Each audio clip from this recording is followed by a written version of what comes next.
We're good? All right. So before I get into my presentation here, I'm going to show you this quick trailer for the documentary film that I actually made for my project.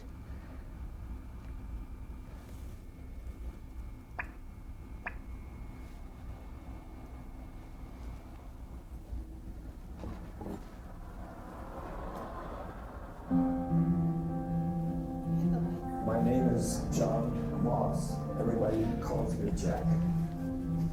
I was raised in Vermont. My father was a Methodist minister. My name is Hudson Moss. I was born and raised in Tokyo, Japan.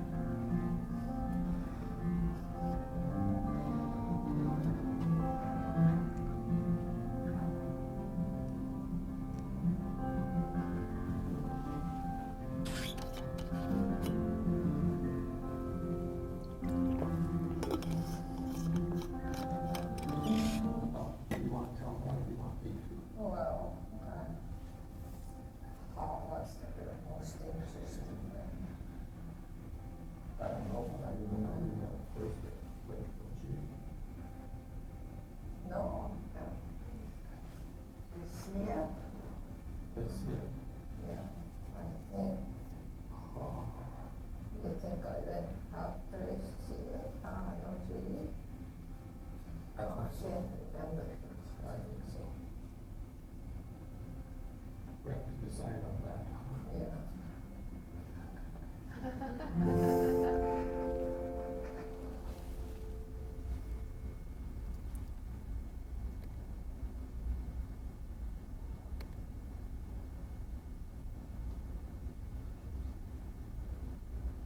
All right, so that was a trailer for the project portion of my SYP, which was actually a documentary film about my grandparents, as you could see. And so my big SYP was focusing on documentary films and this question of authenticity. Like, is this really an authentic genre?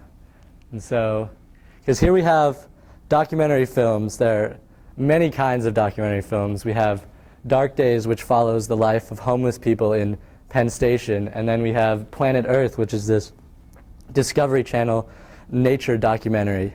And so what is really the purpose of these? And I think it can be boiled down to this clear, concise definition that this idea that these films are supposed to be truth. What we're supposed to be seeing is real life. This isn't like reenacted. This isn't staged. This is real truth, reality here.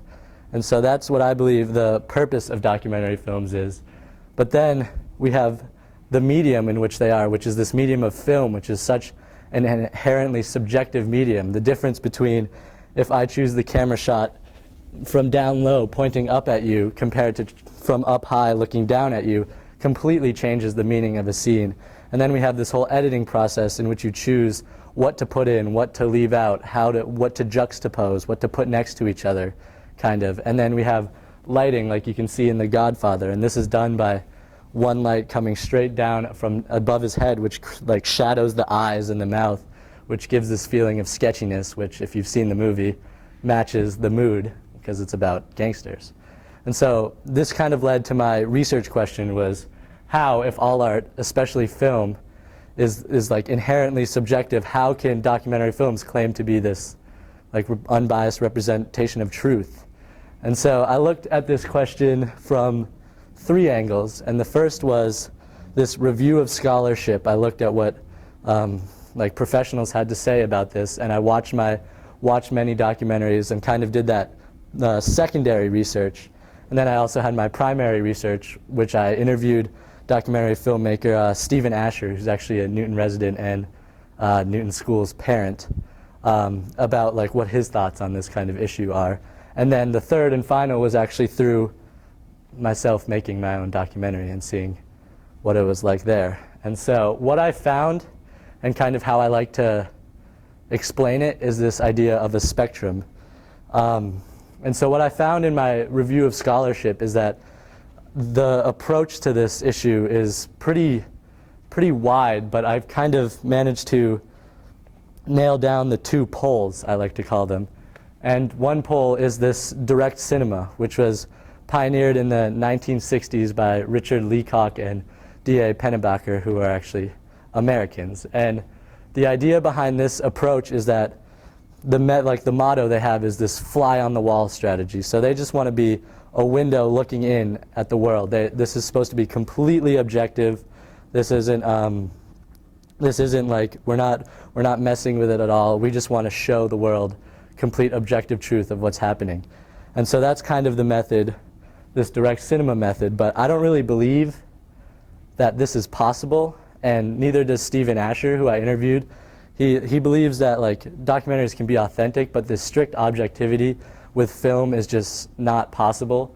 And I agree with him there, because in my own making of a documentary film, I'm not trying to manipulate it, but there are so many decisions that as a filmmaker make behind the camera that directly affect what happens, even if you're not meaning, even if you're not meaning to do it, like shot selection, the whole editing process. So this like strict objectivity that they try and do is just not possible. Like even if you think about it, what they do is they try and do all like pretty like unbiased shots, which I guess would be a medium shot, which is just like above the waist. But if you think about it, if you're going to go approach it that way, that's you affecting it. That itself is a subjective approach, because you're choosing to make it that medium shot. So in that way, I believe that direct cinema really isn't an authentic approach to documentary filmmaking. And then on the other side of the spectrum is this idea of documentary propaganda, which was developed by a British man named John Grierson, whose motto is, documentary should be the creative interpretation of actuality. So he believes that documentary filmmakers have a pretty large creative license to like morph what they film, morph this real life situations into something of their own making. So kind of take documentaries, manipulate it as much as you want to make your own meaning. And it ended up turning into this propaganda technique where they would manipulate it so much and just create their own meaning that wasn't the actual meaning of the moment. And this happened especially during World War II. There are many like World War II war propaganda movies that came out of John Grierson's idea of creative interpretation of reality. And I think that this is taking subjectivity too far. If you manipulate it so much that it's creating idea that's all your own, I don't believe that's not truth. That's not what's actually happening. That's not what documentaries are supposed to do. That's fiction, pretty much. And so, coming back to the spectrum, I believe documentaries that are authentic kind of fall, where the arrow points, in the middle of this spectrum, where they embrace their subjective nature. They understand that we can't just do this fly-on-the-wall objective strategy, but they also don't take it so far to manipulate and create this completely new meaning that is of their own. And so there's a documentary called Grizzly Man, which is by Werner Herzog, and it came out in 2000, and it follows the story of Timothy Treadwell, who lived with bears successfully in Alaska for 13 summers. He would go up there completely by himself into complete wilderness and live with these huge grizzly bears, and just among them for 13 summers until he was actually attacked and killed by one of them. And so this documentary uses all of the footage that he gained while he was out there. He would film while he stayed with them in the summers, and it's juxtaposed with different post-interviews.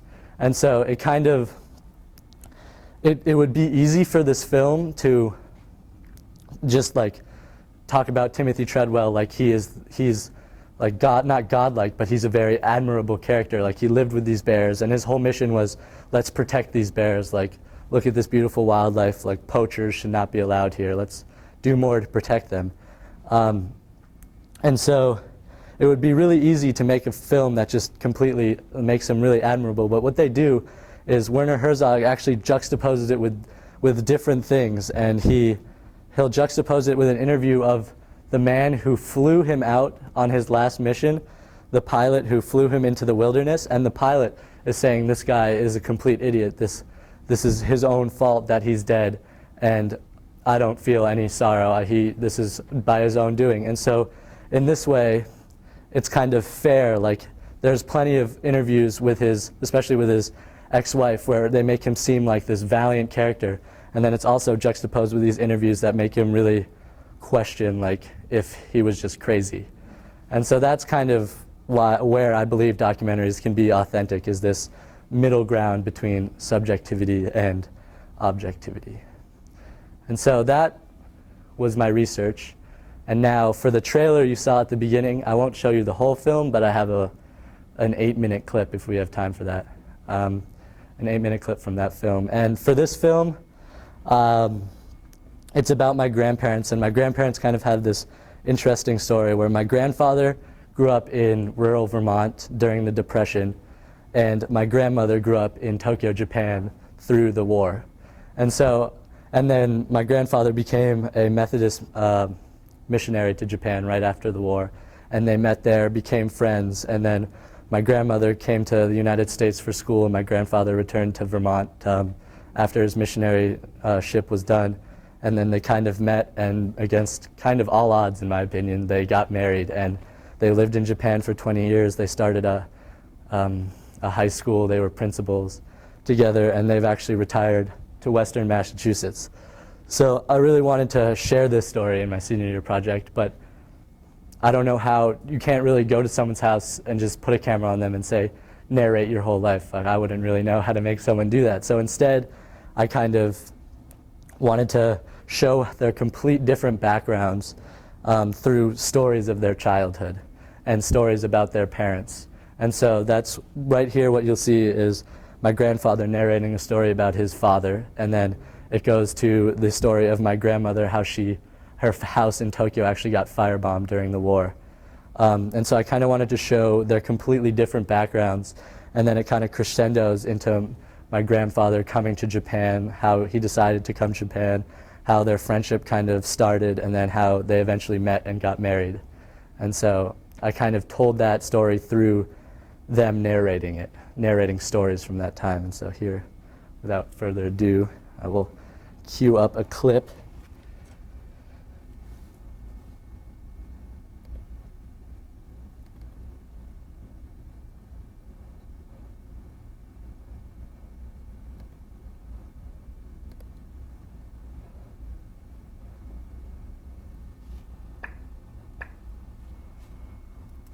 When Dad was out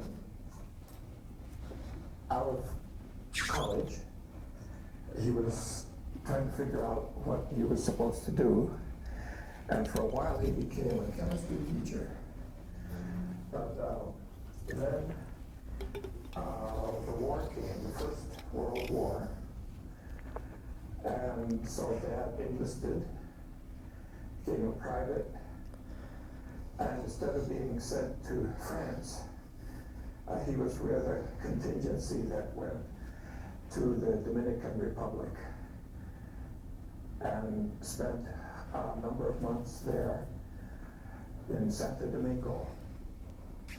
Dad was walking down the street in Santo Domingo one day, and he noticed they were doing some repair work on the Cologne Cathedral.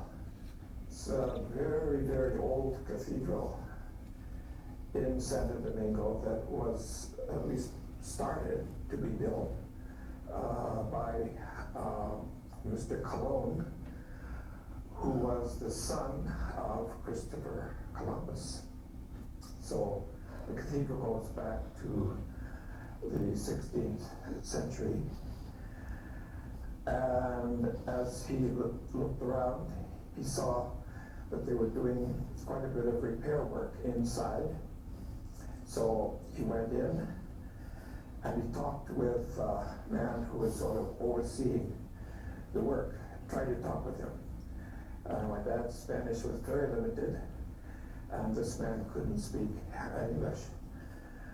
But Dad somehow got across to him that he would like a stick of wood from the scraps that they were throwing away from the old cathedral. So this man helped him to find a piece of wood about this long about 4 times the size of this one, and gave it to him. Dad tried to pay him, but he didn't take any money for it. So then Dad cut that piece of wood into 4 and used each of the first 2 sections to make these sticks, which are called Swagger sticks. This is the Swagger stick that Dad made, 1918, in Santo Domingo. And it's made of native mahogany from the ancient cathedral, Cologne Cathedral. He carved the very top into the shape of the globe, North America and South America, and the globe is being held up by the eagle's talons.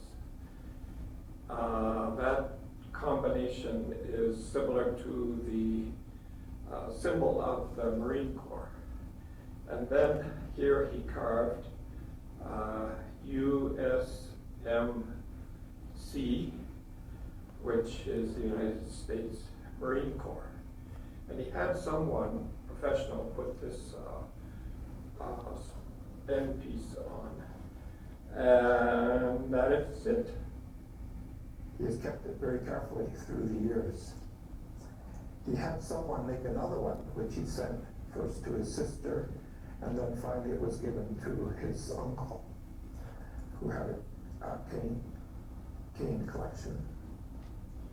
So this is handed on down and will be handed on down somewhere to somebody for future keeping, but it goes way back to the cathedral, which was begun in the 16th century.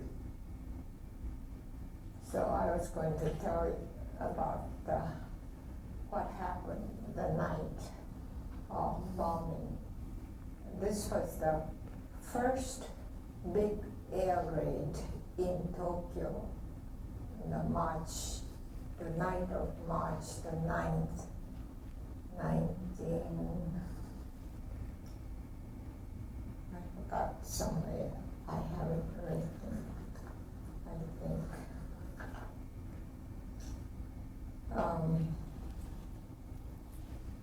Quite a large area of Tokyo was bombed and burned, because this was a firebomb type of thing.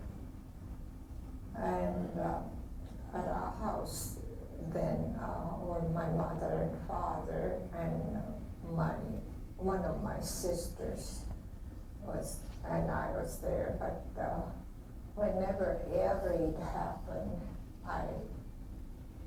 who was a high school age, we had an organization in town to go and help elderly people and the people who don't have that shelter at their home to get to the shelters. So as soon as air raid came and we heard the siren, I left home and went to help those people in our community. So it was until morning that it was already light that I got home and found the house was all gone.